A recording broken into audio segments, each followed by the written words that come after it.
Suasana sebelum terbit matahari. Saya akan ceritakan tanda besar kiamat yang pertama. Sebelum terbit matahari di sebelah barat, matahari akan menghilangkan dirinya selama 3 hari. Ini juga ada satu hadis yang sahih. Kata Rasulullah, apabila kalian bangun pada pagi itu, macam biasa kita solat subuh masih gelap. Selalunya jam 7 sudah cerah. Tetapi pada hari itu kita akan melihat jam 7, 8 pagi, 9 pagi, suasananya begini. Kita pun tengok, ini sudah jam 9. Jadi kita pun tengok ke langit, oh mungkin nak hujan kot. Masa berlalu, pukul 10, pukul 11, kita tengok masih gelap. Ini bukan hujan ni. Maka ketika itu kita tahu, boleh jadi ini adalah tanda yang disebut oleh Rasulullah. Boleh jadi. Kita pun tunggu lagi. Selepas pukul 1, suasana masih gelap. Tok Bilal datang masjid apa semua. Nak azan ke tidak ni? 12.30 dah masuk waktu, tapi masih gelap. Azan. Wahai Bilal yang belajar ilmu hadis tentang kiamat, azan. Seperti biasa. Kita pun solat macam biasa. Walaupun gelap. Manusia ketika itu sudah pun berkumpul di banyak tempat. Masing-masing tanya, ni apa yang berlaku ni?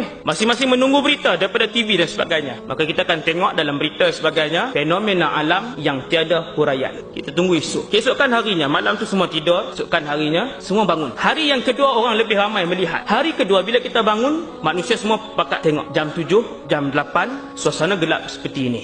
Ketika itu, yakinlah kita dengan hadis Nabi sallallahu alaihi wasallam bahawasanya dalam masa sehari ataupun 2 matahari akan terbit daripada sebelah sini. Apabila hari kedua kita pun tengok masih gelap sampai jam 10, sampai jam 11. Gelapnya adalah seperti gelap malam yang matahari tidak keluar. Gelap itu sama ada 2 atau 3 hari, bukan 3 hari confirm. 2 atau, sebab ada 2 pendapat, ada 2 hadis. Tuan-tuan, kita pun bangun pada hari yang keempat. Kalau kita ambil pendapat hadis yang mengatakan bahawa 3 hari gelap itu, kita pun bangun pada hari yang keempat. Seluruh manusia bangkit pada ketika itu dan mendapati inna syamsa qad tala'at minal gharbi. Nabi kata seluruh penduduk bumi ini akan melihat matahari itu terbit daripada sebelah barat. Apabila matahari terbit di sebelah barat, orang ramai akan menjerit, itu dia, matahari sedang terbit di sebelah barat. Kata Rasulullah, amanu ajma'u.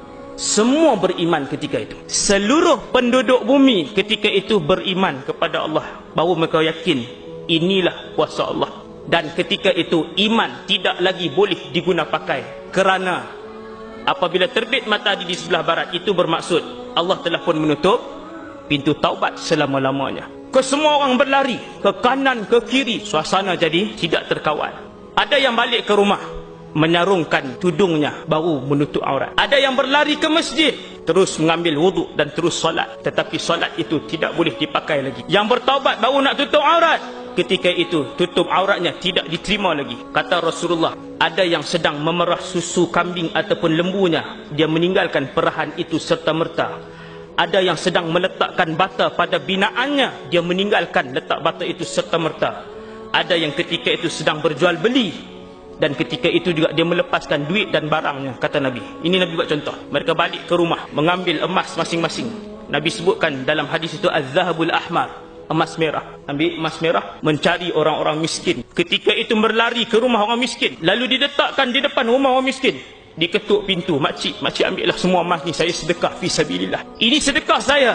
Makcik itu kata, halla kana bil ams. Alangkah baiknya kalau sedekah ini semalam kamu berikan kepada saya, ia masih bermanfaat. Tuan-tuan, beramallah sebelum matahari terbit dari sebelah barat.